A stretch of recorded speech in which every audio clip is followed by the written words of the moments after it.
Everyone, I am Deepak Srivastava, assistant professor NMT Gujarati college of pharmacy Indore.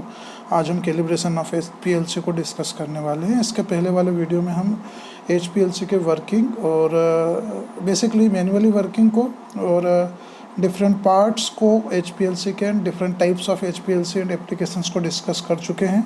जहाँ तक सवाल रहा सॉफ्टवेयर ऑपरेटिंग एचपीएलसी का, उस पर मैं 1 या 2 दिन में वीडियो लॉन्च कर दूंगा। कैलिब्रेशन ऑफ एचपीएलसी, जहाँ तक मेरा मानना है, बी फार्मा 7 सेमेस्टर के स्टूडेंट के लिए जो इम्पोर्टेंट एस्पेक्ट्स हैं या कुछ इंपॉर्टेंट चैप्टर है, उसमें IR spectroscopy, UV spectrophotometer, flame photometer and HPLC important aspects बनते हैं। और स्पेशली अगर प्रैक्टिकल प्रॉस्पेक्ट की बात करें तो यूवी स्पेक्ट्रोफोटोमीटर पे बेस प्रैक्टिकल, यूवी का कैलिब्रेशन, यूवी के एप्लीकेशंस हम डिस्कस कर चुके हैं। यूवी पे मैं एक पूरा वीडियो बहुत जल्दी लॉन्च करने वाला हूँ और साथ ही साथ आईआर पे भी एक वीडियो लॉन्च करूँगा। पर मेरा बेसिक प्रॉस्पेक्ट जो रहता है वीडियो लॉन्च करने का, वो ये रहता है कि आप प्रैक्टिकल एस्पेक्ट्स को ज़्यादा अच्छे से समझें, specially HPLC, IR and UV के। क्योंकि इंडस्ट्री पर्पज से आप लोग जब इंडस्ट्री में इंटर होंगे, या आप में से जो व्यक्ति क्यूए क्यूसी में जाना चाह रहे हैं या इंडस्ट्री में डिफरेंट फील्ड में भी जाने के लिए इंटरेस्टेड है, उनके लिए HPLC, UV and IR most important prospect या टूल्स से सोफिस्टिकेटेड इंस्ट्रूमेंट की जहाँ तक बात करें। सो आज कैलिब्रेशन ऑफ एचपीएलसी को डिटेल में डिस्कस करेंगे। कैलिब्रेशंस के पैरामीटर देखेंगे एचपीएलसी के। It is most important prospect of study of pharmaceutical analysis which is covered in 7 semesters and it will be also helpful. मुझे कुछ बच्चे पूछते हैं, 3rd सेमेस्टर के बच्चे हैं या 5th सेमेस्टर के बच्चे, sir what is the utility of our self for study this HPLC and UV spectrophotometer. तो मेरा उनसे यही कहना रहता है और इस वीडियो के माध्यम से मैं उन्हें ये कहना चाहूँगा कि वो वीडियो को देख के समझने की कोशिश करें, क्योंकि आने वाले सेमेस्टर में as well as there will be number of competitive exam which will be happened on the basis of this field और दिस पर्टिकुलर सब्जेक्ट, जहाँ पे calibration of HPLC, UV calibration, graph plotted method, single point method, double point method पे detail discussion किया जाता है। सो अगर आप technical institute के स्टूडेंट हैं तो it is very much of important prospect to know the working of sophisticated instrument and their application with respect to their practical aspects as well. So हम practical aspects को cover करने की कोशिश कर रहे हैं। आपके एक और आपसे रिक्वेस्ट है, आपके लाइक, आपके डिसलाइक, आपके सजेशन, आपके जो भी आपकी कंप्लेन है, वो यदि आप कमेंट्स बॉक्स में डालते हैं तो वो कहीं ना कहीं देखिए डायरेक्टली या इनडायरेक्टली मोटिवेट करते हैं अच्छा कंटेंट डेवलप करने के लिए, अच्छे वीडियो प्रिपेयर करने के लिए। सो मैं उम्मीद रखूँगा कि आप सभी लोग सब्सक्राइब भी करेंगे, अपने फ्रेंड से भी बोलेंगे और ये मोटिवेशनल वीडियो या ये टेक्निकल वीडियो बनाने का केवल और केवल एक मात्र उद्देश्य ये है कि ज़्यादा से ज़्यादा लोगों तक ये वीडियो पहुँचे और ज़्यादा से ज़्यादा लोग या ज़्यादा से ज़्यादा स्टूडेंट कम्युनिटी बेनिफिट ले सके इन वीडियो का। सो जो मेहनत रहती है वो मेहनत तभी फ्रूटफुल होती है जब उस तरीके से रिस्पांस मिलता है, और अगर रिस्पांस प्रॉपर नहीं मिलता तो it will be not motivated us also। So उम्मीद करूँगा कि आपसे मोटिवेशन मिलेगा इस वीडियो को। सो स्टार्ट करते हैं कैलिब्रेशन ऑफ एचपीएलसी में। जैसे पिछले पार्ट में हम डिस्कस कर चुके कि हम ऑलरेडी एचपीएलसी के बारे में बहुत कुछ पढ़ चुके हैं। सो कैलिब्रेशन के कंटेंट को हम डिस्कस करें सबसे पहले, कैलिब्रेशन के कंटेंट को हम सबसे पहले डिस्कस करें तो देयर विल बी 8 पैरामीटर। जो 8 कंटेंट के जो पैरामीटर है, ये जो पैरामीटर आप देख रहे हैं, इन पैरामीटर्स के आधार पे एचपीएलसी का कैलिब्रेशन किया जाता है। पहला जो पॉइंट है वो है फ्लो रेट एक्यूरेसी, दूसरा इंजेक्टर एक्यूरेसी, तीसरा सिस्टम प्रिसिशन, चौथा वेवलेंथ एक्यूरेसी, पांचवा डिटेक्टर लीनियरिटी, पांचवा डिटेक्टर लीनियरिटी, छठा इंजेक्टर लीनियरिटी, सातवां column over temperature accuracy and 8वां leakage test by pressure drop. So ये जो 8 पैरामीटर है, इन पैरामीटर्स पे एचपीएलसी का कैलिब्रेशन बेस्ड होता है और बेसिकली इस एचपीएल के कैलिब्रेशन में इन 8 पैरामीटर्स को चेक करना या कैलिब्रेटेड करना इंपॉर्टेंट होता है, ताकि आपका सोफिस्टिकेटेड इंस्ट्रूमेंटेशन का जो इंस्ट्रूमेंट है HPLC वो प्रॉपरली वर्क कर रहा है या नहीं कर रहा है, ये चीज़ हम चेक करते हैं इस कैलिब्रेशन के थ्रू और एक्यूरेसी को मेंटेन करके रखते हैं। So let's start with first point जिसे हम बोल रहे हैं डिटेक्टर लीनियरिटी। सो डिटेक्टर लीनियरिटी चेक करने के लिए HPLC में हम ऑलरेडी जानते हैं आइसोक्रेटिक इनग्रेडिएंट HPLC के बारे में डिस्कस कर चुके हैं पिछले लेक्चर में। सो हम क्या करते हैं, डिटेक्टर लीनियरिटी चेक करने के लिए केफिन का सोल्यूशन प्रिपेयर करते हैं और ये केफिन का जो सोल्यूशन होता है वो 2, 4, 6, 8 एंड 10 माइक्रोग्राम पर ml का सोल्यूशन हम प्रिपेयर करते हैं। हम केफिन का सोल्यूशन 2, 4, 6 एंड 8 एंड 10 इस तरीके से हम केफिन के 5 सोल्यूशन प्रिपेयर करते हैं माइक्रोग्राम पर ml में। और एक्सेप्टेंस जो क्राइटेरिया रहता है, हम प्लॉट हम क्या करेंगे, ग्राफ प्लॉट करेंगे क्राइटेरिया के बीच में। एक्सेप्टेंस जो क्राइटेरिया होना चाहिए उसमें केफिन का जो लीनियर एक्सप्रेशन आना चाहिए या कोएफिशिएंट आना चाहिए, R² वैल्यू आना चाहिए, वो should not be less than 0.99। अगर ये डिटेक्टर लीनियरिटी हम डिफरेंट सोल्यूशन के प्रॉस्पेक्ट में जब चेक करते हैं तो R² की वैल्यू, अगेन R² कैलकुलेट करने के लिए मैं वीडियो डाल चुका हूँ और आने वाले समय में एक रिग्रेशन वैल्यू को हम कैसे कैलकुलेट करते हैं UV स्पेक्ट्रोफोटोमीटर में ग्राफ प्लॉट करके R² की वैल्यू कैसे कैलकुलेट करते हैं, उस पर एक वीडियो बाकायदा एक डेमोस्ट्रेटेड वीडियो कि आप एक्सेल शीट पे ग्राफ कैसे प्लॉट करेंगे, ग्राफ प्लॉट करने के लिए रिग्रेशन कोएफिशिएंट को कैलकुलेट करने के लिए कौन सा फार्मूला पुट करेंगे, कैसे पुट करेंगे, उस पर एक वीडियो में डालूंगा आने वाले सत्र में बहुत जल्दी। सो यहाँ पे ये है कि एक्सेप्टेंस जो क्राइटेरिया होना चाहिए, अगर डिटेक्टर आपका प्रॉपरली वर्क कर रहा है तो जो केफिन का आपने सोल्यूशन बनाया 2, 4, 6, 8 एंड 10 माइक्रोग्राम का, उनका जो कोएफिशिएंट, रिग्रेशन कोएफिशिएंट या R² की वैल्यू जो आना चाहिए वो 0.99 से कम नहीं आना चाहिए। 0.99 से यदि कम आती है तो डिटेक्टर आपका प्रॉपरली वर्क नहीं कर रहा है, और अगर 0.99 या इससे ज़्यादा अगर आपकी R² की वैल्यू आ रही है then you will set that detector will be work properly. So ये डिटेक्टर लीनियरिटी चेक करने के लिए, यहाँ डिटेक्टर लीनियरिटी का जो एक्सेप्टेंस क्राइटेरिया होता है HPLC स्पेक्ट्रोफोटोमीटर में होता है।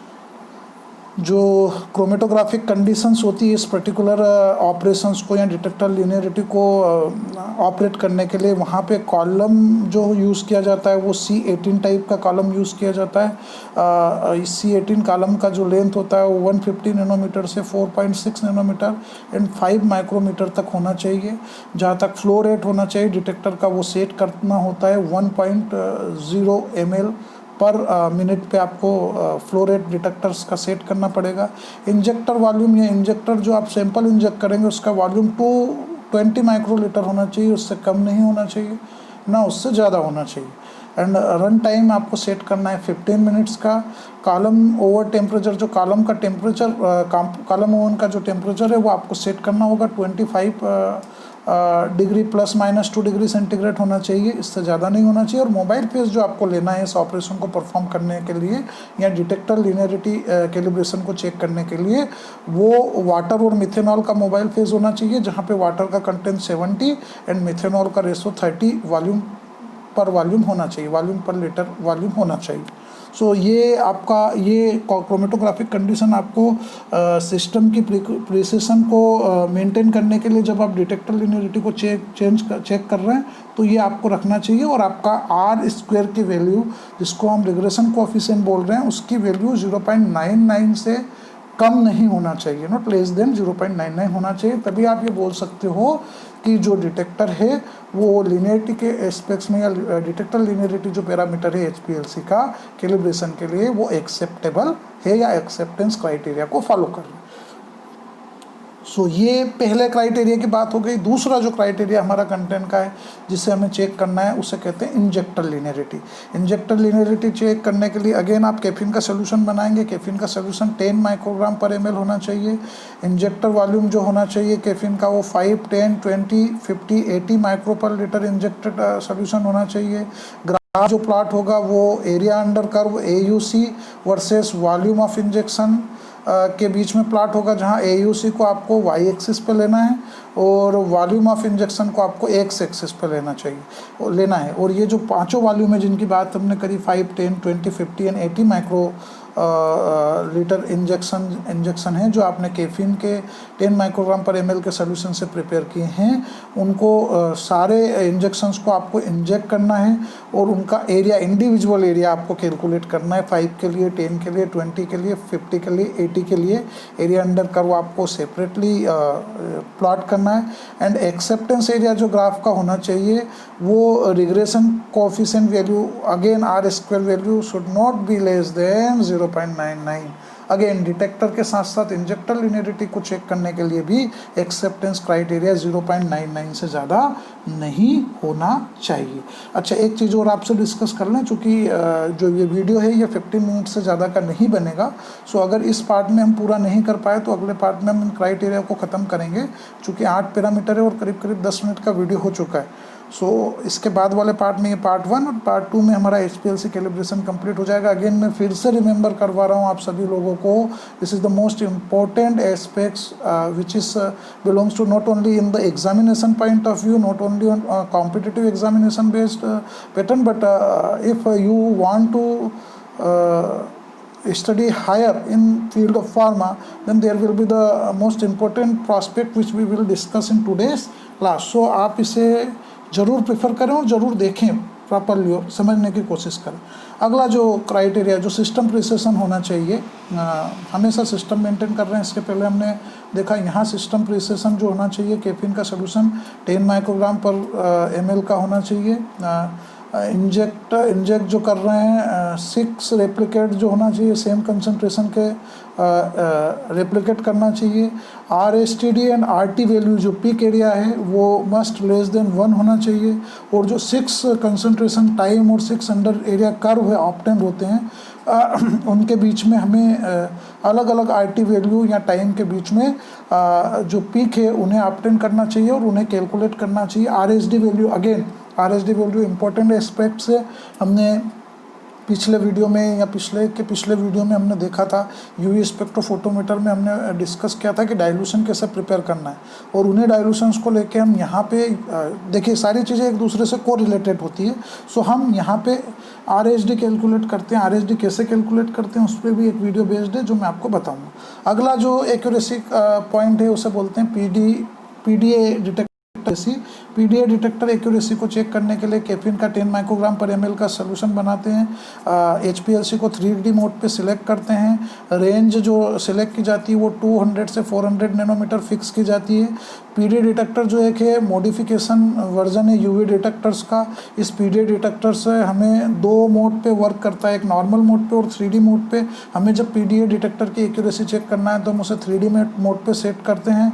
नॉर्मल मोड पे जब हम सिलेक्ट करते हैं तो वेवलेंथ फर्स्ट आती है, लेकिन जब हम 3D मोड पे सिलेक्ट करते हैं तो वेवलेंथ को हमें अलग से इंसर्ट करने की ज़रूरत नहीं होती, मैनुअली इंसर्ट करने की ज़रूरत नहीं होती। नॉर्मल मोड में हमें वेवलेंथ को सेपरेटली या मैनुअली सेट करने की ज़रूरत होती है, जबकि 3D मोड पे ये ऑटोमेटिकली या वेवलेंथ जो है अपने आप ही इंस्ट्रूमेंट सेट कर लेता है, ले लेता है। अब ये चेक करने के लिए PDA डिटेक्टर की एक्यूरेसी चेक करने के लिए कंसंट्रेशन 20 माइक्रोग्राम पर ml इंजेक्शन का रखना रहता है।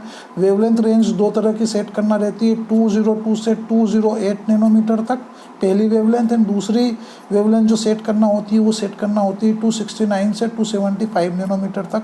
जो एक्सेप्टेंस क्राइटेरिया होता है PDA डिटेक्टर की एक्यूरेसी का HPLC में, वो होता है पहले के लिए जहां 202 से 208 नैनोमीटर आपने वेवलेंथ रेंज सेट की, वहाँ एक्सेप्टेड जो रेंज आना चाहिए, इंजेक्शन आपने एक्सेप्ट किया तो वो एक्सेप्टेंस क्राइटेरिया 205 से ±2 नैनोमीटर होना चाहिए। या तो 207 नैनोमीटर होना चाहिए या 203 नैनोमीटर होना चाहिए। इससे कम या ज़्यादा होने पे PDA डिटेक्टर आपका प्रॉपरली वर्क नहीं कर रहा है और ये एक्सेप्टेंस क्राइटेरिया नहीं होता। और दूसरी रेंज जहाँ 269 से 275 नैनोमीटर की बात की, वहाँ रेंज 272 ±2 नैनोमीटर होना चाहिए। सो इस तरीके से हमने 4 क्राइटेरिया डिस्कस कर लिए। रिमेनिंग 4 क्राइटेरिया हम नेक्स्ट पार्ट में डिस्कस करेंगे। इस वीडियो के लिए फ़िलहाल इतना ही, और thank you for watching this video. अगले आने वाले 15 मिनट के वीडियो में हम HPLC कैलिब्रेशन को कंप्लीट करेंगे। Thank you very much.